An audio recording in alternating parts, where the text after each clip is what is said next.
Pero hindi pa kasi lumalabas dito sa hearing yung pangalan niya eh. So, pag merong nagsalita dyan about sa kanya, sasagutin ko, sasabihin ko kung sino.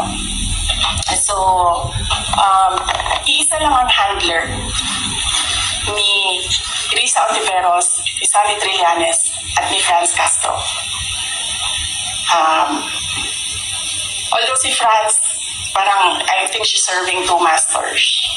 Hindi siya direct doon sa isa. Dito lang siya sa isa. Isa lang ang handler nilang tatlo.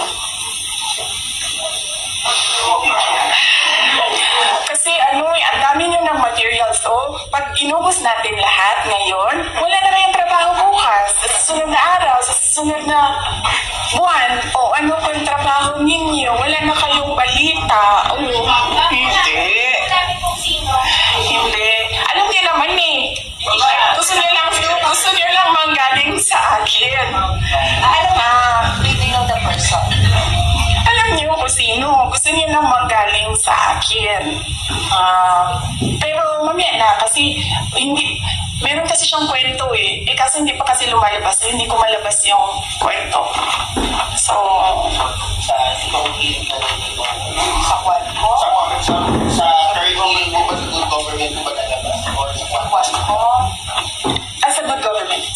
About sa akin, wala naman ako doon sa Quadcom eh. I think sinubukan natin ni Trillanes yung sabi niya mas masahol pa ako kay PRD. Kasi hindi niya ata ma-prove. So, tinigilan niya ako doon sa EJK. So may na-expect kayo, ma'am, na information against sa'yo doon sa good government na hearing? Ano daw? Sorry. So meron kayong, yung hinihintay nyo ng kwento, may na-expect kayo doon ng kwento sa good government na hearing about sa'yo, ma'am? Hindi about sa akin, about sa kanya.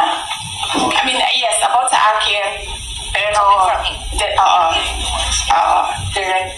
related sa kanya. May video pa yun eh. any follow-up? Tapos sabi nila, ako daw yung hindi mapagkatiwalaan. Eh, hindi nga lumalabas yung video. Wala nga nakakaalam ng video eh. Ako lang. So, ma'am, anong video, ma'am? Basta. Ma'am, anong video po yun, ma'am? Ay, pag sinabi ko yung gender, alam niyo na kagad kung sino eh. Anong video? Alam niya naman, di ba? Gusto niyo lang talaga manggaling sa akin. Hindi po. JC, alam mo. Oh.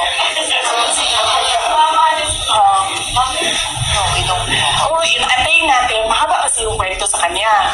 Tapos pag kinento ko yung parte lang ng question na yan, sayang naman yung ibang chismis. Hindi chismis yun kasi ako yung ako yung may alam.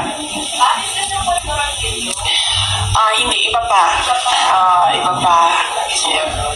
Hindi ito yung pulveron. Hindi din. Hindi din.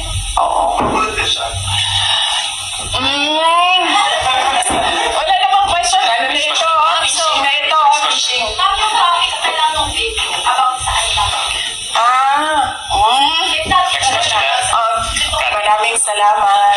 Next question, Jason. So, sa tingin mo ba, VP, yung sinasabi nila, sorry, JC, sorry your order, dapat definitely ko ma-recognize. So, ang sinasabi mo, VP, imbes yung sinasabi nila you're making diversionary tactics, ikaw yung nagiging diversionary tactics nila. Ako yun. Kasi, tingnan nyo, Sa totoong program. ako mayor ako ng 3 terms. Noong simula ng term, pinag-uusapan na kaagad namin ng council yan. Ano ba ang landmark legislation ninyo for these 3 years? Nakikita nyo ba na meron silang landmark legislation? Wala. Inuubos nila yung oras ng mga tao. Kita niyo yung mga tao sa DepEd. Wala na nagawang trabaho yun. Kakaupo nila doon. Inuubos nila yung pera ng taong bayan dyan sa mga hearings nila going after me. And wala silang pake kasi ang gagawin lang nila is magbigay ng pera kung saan-saan. Kasi wala naman kasing projects na masasabi natin.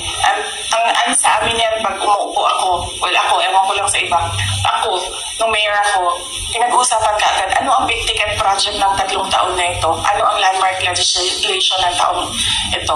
Kasi yun yung gagamitin namin para mali-elect kami. Diba? Yan yung sasabihin namin, kita nyo, may landmark legislation tayo.